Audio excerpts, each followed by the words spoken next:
देखिए, पूरे देश ने देखा होगा, मुझे लगता ही है कि देवभूमि हिमाचल जैसे प्रदेश में किस प्रकार से घटनाक्रम राजनीतिक दृष्टि से घटित हो गए, जहां सारी व्यवस्थाएं तार तार हो गई है।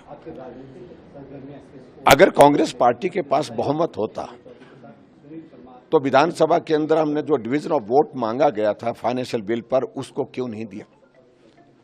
हाउस क्यों एडजर्न कर दिया गया उस दिन अध्यक्ष महोदय द्वारा? अगर कांग्रेस के पास बहुमत है तो बजट पास करने के लिए 15 भाजपा के यानी कि विपक्ष के विधायकों को सस्पेंड करने की आवश्यकता क्यों पड़ी? इसका प्रश्न है कोई? यह कहीं पूरे देश भर में नहीं हुआ। जिस दिन बजट पास होना है उस दिन बहुमत ना होने के कारण विपक्ष के विधायकों को सस्पेंड करके जो है बजट पास करने की कोशिश करना, वो किया उन्होंने, जिसकी पूरे देश भर में निंदा हुई है।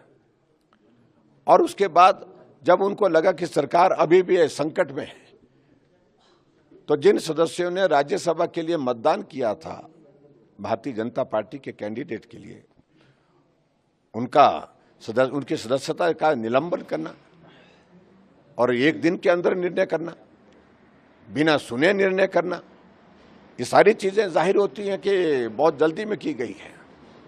और मैं यही कहूंगा, जो भी कर ले, लोगों के नजरों में कांग्रेस गिर गई है, दिल दिमाग से उतर गई है और कांग्रेस पार्टी का भविष्य अब आने वाले समय में कम से कम हिमाचल प्रदेश में नहीं है। ये सरकार कुछ दिनों की मेहमान है। सर, क्या जो 6 विधायक हैं कांग्रेस के जो निष्कासित किए गए हैं वो आपके संपर्क में हैं? इसके साथ ही क्या वो स्वाभाविक रूप से वो उनको परेशानी में डाला है, हम उनके साथ हैं और वो हमारे साथ हैं। देखिए, पूरे देश ने देखा होगा, मुझे लगता ही है कि देवभूमि हिमाचल जैसे प्रदेश में किस प्रकार से घटनाक्रम राजनीतिक दृष्टि से घटित हो गए, जहां सारी व्यवस्थाएं तार तार हो गई है। अगर कांग्रेस पार्टी के पास बहुमत होता तो विधानसभा के अंदर हमने जो डिवीजन ऑफ वोट मांगा गया था फाइनेंशियल बिल पर, उसको क्यों नहीं दिया? हाउस क्यों एडजर्न कर दिया गया उस दिन अध्यक्ष महोदय द्वारा? अगर कांग्रेस के पास बहुमत है तो बजट पास करने के लिए 15 भाजपा के यानी कि विपक्ष के विधायकों को सस्पेंड करने की आवश्यकता क्यों पड़ी? इसका प्रश्न है कोई? यह कहीं पूरे देश भर में नहीं हुआ। जिस दिन बजट पास होना है उस दिन बहुमत ना होने के कारण विपक्ष के विधायकों को सस्पेंड करके जो है बजट पास करने की कोशिश करना, वो किया उन्होंने, जिसकी पूरे देश भर में निंदा हुई है।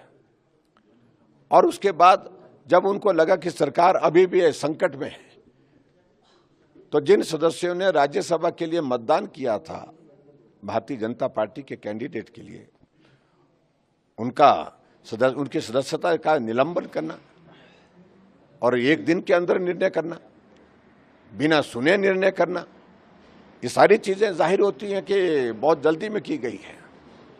और मैं यही कहूंगा, जो भी कर ले, लोगों के नजरों में कांग्रेस गिर गई है, दिल दिमाग से उतर गई है और कांग्रेस पार्टी का भविष्य अब आने वाले समय में कम से कम हिमाचल प्रदेश में नहीं है। ये सरकार कुछ दिनों की मेहमान है। सर, क्या वो जो 6 विधायक हैं कांग्रेस के जो निष्कासित किए गए हैं वो आपके संपर्क में हैं? इसके साथ ही क्या वो स्वाभाविक रूप से वो उनको परेशानी में डाला है, हम उनके साथ हैं और वो हमारे साथ हैं।